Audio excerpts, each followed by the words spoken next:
Okay, welcome to another edition of the SelfObject Podcast, which is the interface between human intelligence, artificial intelligence, and the digital media space and advertising. My guest today is Gal Borenstein, and he is an expert in digital marketing, also the author of the best-selling book, Don't Believe the Hype. So, Gal, welcome to the podcast. Can you tell me a little bit about your story, your book, and how do we get to this point?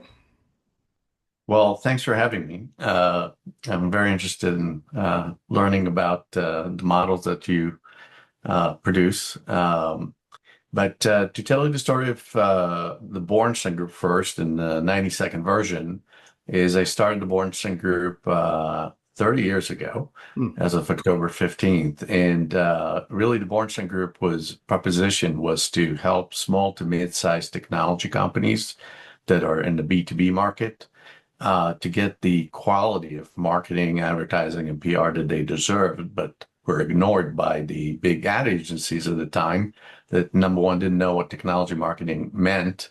And second, if you're not spending $1 million on a project, you got a junior out of college to take care of your account. Hmm. So the three kind of tenets of the Borstein Group that kind of made it into a success and a staying power of 30 years really was, number one, is that we are vertical market experts. We understand and pursue knowledge and understanding of things like cybersecurity, data analytics, AI right now, but in fact, it was telecommunications networks and anything that basically engineers and technology companies do.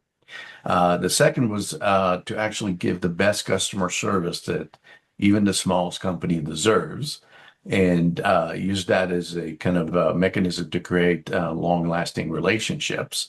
And the third was really kind of our tagline, which is making creativity a science.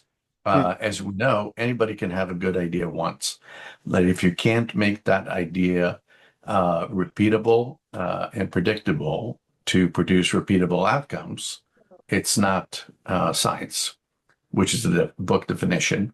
So our tagline is making creativity a science since the beginning. And our approach to market is basically, how do we measure what we do? How do we create the right measurements and not just follow the market and use what the market gives us, if you will? So the Borstein Group, fast forward, still today, this is exactly what we do.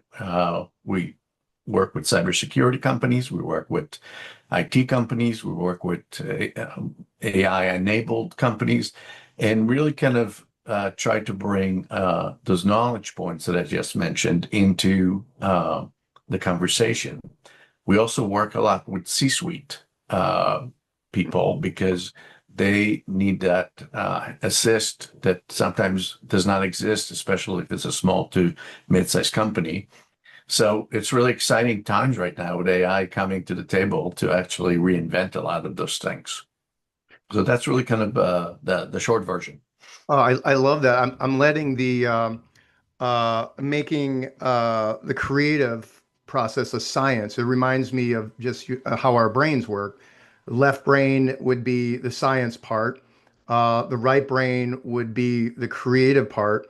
Uh, Unpack that a little bit more with me. How did you come up with that concept? And really has kind of a significance to it. Of course, and this is actually to give you the answer that I didn't about the book that I released called "Don't Believe the Hype," Right.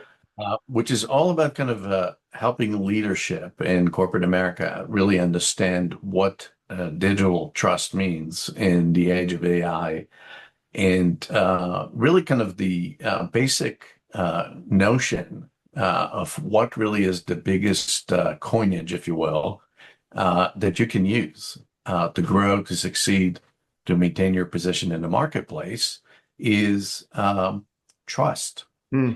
Trust used to be something that, the old joke about anybody in sales that said, "Trust me, I'm in sales," which was really kind of a cynical way of saying, "I can't trust you." Ha, ha. And car salesmen in car dealerships were typically the ones that kind of got all the heat for saying it. But in reality, all sales organizations and all BD folks were kind of struggling with that. But what changed dramatically was that trust used to be an element of how do you basically create a sale or a process that will produce intent to buy, which is kind of the definition of how we kind of measure marketing and the marketing's life cycle. And what I found that post-COVID, when we went from personal interactions between people that included in B2B markets like trade shows, handshakes, restaurants at lunch or dinner, all the conversations that used to be focused on the human interaction Yeah. disappeared during COVID. And then Mm. a new era was born as Zoom introduced a more plausible way to communicate with video. And then all the other video conferencing companies kind of jumped on board. And little do most people know that there was a little company that was part of Microsoft, and I say little facetiously, but called Skype. Skype couldn't get to grow way before Zoom because the psychology of the human brain was most people did not like to see their face on a video camera or would like the other side to see how they look like or what their expressions are when they have a conversation. Right. But COVID basically ended that, and people needed to communicate. People needed to talk to their customers, Right. to talk to prospects. So with the video introduction of video conferencing and really going beyond just a webinar or a kind of a set of slides into conversations, a new reality came to play, which was, no, you don't need to go to a trade show necessarily to create that trust.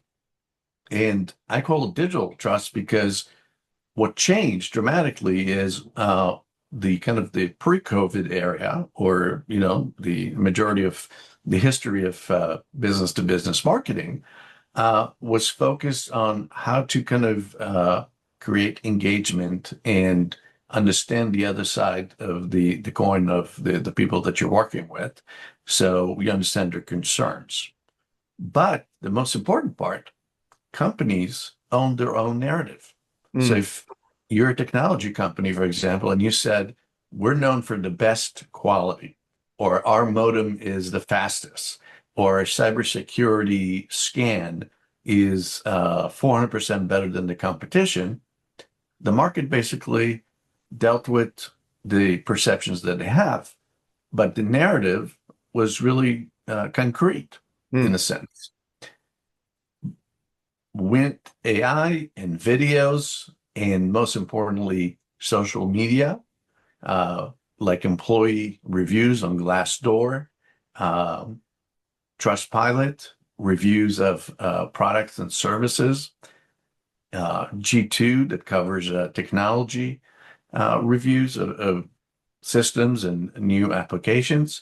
Suddenly, your narrative is not yours anymore. You have a narrative. But if you're not paying attention to all these digital ecosystems and you kind of close your minded to just listening to yourself, which most companies do one way or the other, you don't have an opportunity to really kind of take advantage of these opportunities to really make you known as a thought leader in the marketplace, create a digital footprint that will allow you to be looked as a category leader. Making sure that if you say that we're the highest quality company, that your employees and the culture that was built and being built matches up, because a prospect today doesn't have to meet you to know what your brand stands for. And they formulate that opinion based on content that you didn't create. Wow. It's content that was created by other people that are not even buyers necessarily. So from product reviews to employers reviews to internal culture of a company that matches up with the narrative that CEOs want to have, has presented a new paradigm shift in how you view uh, who are you from a brand perspective. So the book really covers what is digital trust, and the kind of the value proposition is you can't just take your narrative and keep going with it. You have to really go to every part of your organization. For example, human resources used to be the place where you book benefits and get your information about your Mm. health insurance. But now it's the hub of creating the culture of the company and making sure that people are happy with the new circumstances that they have. If you're CFO of a publicly traded company, if you basically shy away from interviews or not media savvy, by just saying, no, I can't share this information, you might actually be compliant with a regulatory environment, but you might create a kind of a perception that the company is hiding something. Mm. So HR, finance, the CEO of the company, most of the time we think of digital brand of a company about the company itself. But today with social media, like LinkedIn, for example, you look up who's the CEO and you look at their footprint and the brand of the CEO and the way it's being communicated is as important as the company's uh, brand story. So bringing it all together and creating what I call the Guardian, which is kind of a framework that allows you to really look at the entire organization inside and out and come up with ways to create collaboration between decision makers is what this book is about. I call it Don't Believe the Hype because that thing was in my head since the rap song was playing way back by Public Enemy Right, in the early 90s. right. So that's really what it's about. It's about creating a narrative that works inside and outside the company, knowing that you're not being judged anymore by your narrative. You're being judged by what people say about you when you're not in the room, which is what Jeff Bezos said is called branding. Fantastic. Uh, what's the best way for listeners to get a copy of Don't Believe the Hype? Well, it's very easy. First, I want to offer all the listeners to your podcast and viewers the opportunity to get a free copy if Oh, they write to you and they or reach out to me through LinkedIn. I'll be happy to kind of share a copy of the book. But the normal channel is go on Amazon.com and my book is right there in one of the marketing book sections. fantastic. Um, Gal, so a lot came up for me in that. One, just the parallel process post-COVID as to what happened in terms of trust, even in the mental health field. There was kind of a feel post-pandemic of I need to be in the room with a therapist or psychologist or psychiatrist and to feel the energy, to trust. And then after the pandemic, there was whether it was a dynamic of convenience, but there was something transformative of making connections through platforms like Zoom or some of the telehealth platforms. And and with that comes narrative shifts, identity shifts, truly a transformative time.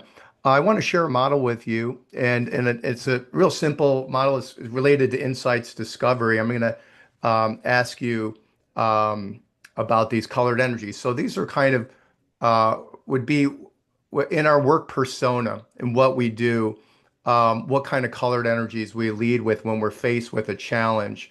The first would be red energy, which is do it now. Uh, and then the next would be blue energy, would be do it right, kind of an analytical, thinking, introverted way. The green energy would be do it in a caring way with harmony and empathy, Mhm. kind of a feeling sense. And then the yellow energy would be related to make it fun, do it together with joy. And if you think about, if you could share some of the challenges that or opportunities that you're facing uh, in the future, what kind of colored energies do you rely on to move through pain points and move ahead to meet your goals? I think number one, it's really interesting to see the Lego pieces, Yeah, knowing that each one of them have a significant weight right. in terms of what it means to a brand, to a Mm, company, and to the CEOs and the C-suite. right. Um, the interesting part is when the way you presented it, I actually think about it as flipping Mm, the Legos, because first you have to create an ecosystem ooh, that everybody buys into. You can't say to somebody, let's build a culture in a company and yeah. communicate it without having the buy-in from the employees and from whoever needs to participate in it, and the middle management that typically doesn't get as much information Mm, into the marketplace. So when I saw the yellow and mm, the red mm, is do it now. Uh, mm, do it now always exists almost amorphously in between. But really in communication, that means crisis communications. To do yeah. it now is typically the short-term solution that you have to go. So when a company has a crisis communication situation, for example, something leaked that shouldn't have, the culture get put on TV by having an employee that went rogue Mm, and nobody checked on them, whatever it may be, you got to deal with it immediately. And that red, the do it now, is always about responding in a way that has already the pre-designed process on mm, how to do it, knowing that it may not be perfect when you do it, but you don't start from reinventing a new wheel when you're right. faced with that.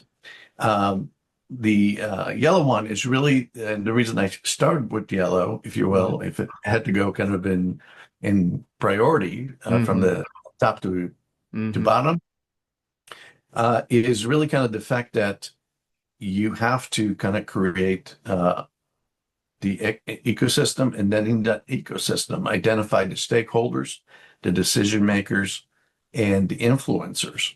The influencers could be inside the corporation or could be analysts that are covering your business. And then as you kind of build it up with the understanding that you don't live in a vacuum and you're not being judged anymore by only the way you do it inside the company, mm, and you match it up. That means, for example, that when you hire Gen Z employees, they have a set of values. How do those values align with the company's culture? How mm-hmm, do they align with how we market ourselves if we're a technology company? mm-hmm. All these things really come together. So the building blocks that you're talking about are interactive and are sometimes fungibly connected to each other. But Right. I think that where the need in the marketplace, that when I see technology companies, it really is not about the innovation and the shiny object of how fast the brand can go, whether it's a software or hardware or uh, software service, whatever it may be.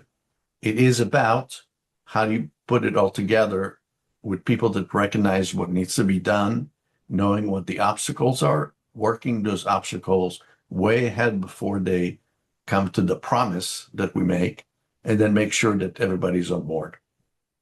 Fantastic. I love that. Um, yeah, a combination.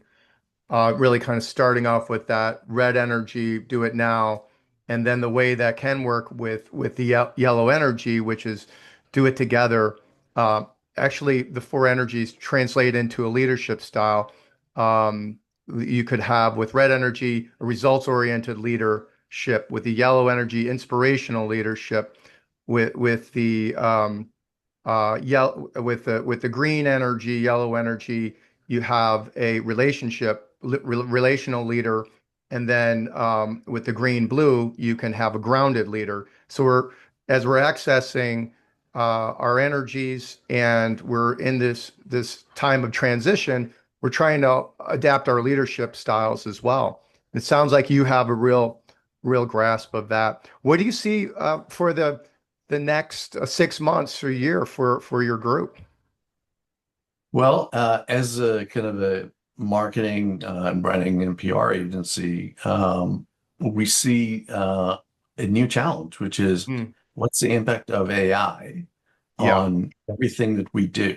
And of course, we're all humans. And when you're in the knowledge worker industry, as we are, as professional service companies are, and you depend on the person that is doing the job to write or design or do market research or come up with creative ideas. Um, and a year ago, when you said, hey, let's go on ChatGPT and have somebody write something, hmm, uh, it was a very scary proposition for the right, copywriters, for the people that were writing. Or we needed big competitive market intelligence research. And typically there were few people that would spend 4 weeks. And mm, then somebody came through ChatGPT, put the same information, and it spit out pretty much a 90 to 95% uh, true and detailed information that was matching up with what we needed. mm, So the fear of being displaced was really kind of the most vulnerable and painful acknowledgement that yes, if you're not doing something different, the job itself is going to be eliminated, almost like the Industrial Revolution when it went from sewing things by hands to right, making textile and being able to do a lot more. So the challenge, which we continuously kind of adjust to, is how do we leverage AI, which gives you scale, which nobody can argue with. You can mm, send 10,000 emails instead of one. You can reach markets a lot faster. You can get more depth in terms of the value proposition of the company that you're working with. So what we're focusing on is how to number one, acknowledge that AI is here mm, and is only going to get more integrated into the fabric of any business and including creative agencies. But at the same time, learn that something that I've observed, and mm, that's my personal experience, AI doesn't have a heart. AI does not have a personality. You can cue it to have a personality, but AI cannot make the emotional intelligence decisions right, when they're actually producing something. So when it's opening up AI or Perplexity, whatever it may be, mm, the fact that you can get a product that doesn't have a heart, that does not have the emotional and cognitive connection, and you lose the human to human interaction in it, that's really kind of where it fails. right, And I believe that companies such as ours and other companies that recognize the difference between output and meaningful output mm, that relates to human beings, that is really where the difference is going to be. So whether it's a fake video right now of a celebrity that everybody's complaining about, that's basically just the shiny object. What's behind it could become a very creative way to communicate. But it all boils down to the fact that it's a robot. It's not a human being. right, And humans buy from humans at the end of the day. mm, So we don't view it as a kind of a threat, existential threat.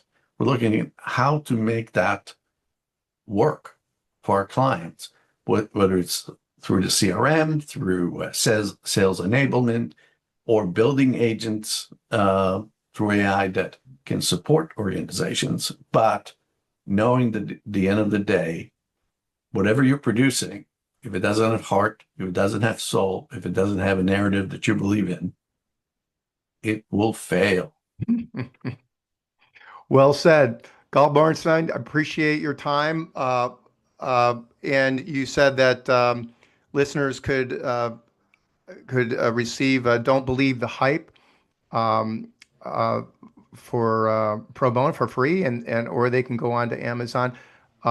Wonderful insights today. Appreciate your vision, your clarity, how you see the digital market, the interface with AI, and it's been wonderful having you as a guest. Thank you very much for having me. I appreciate the questions. Okay, take care.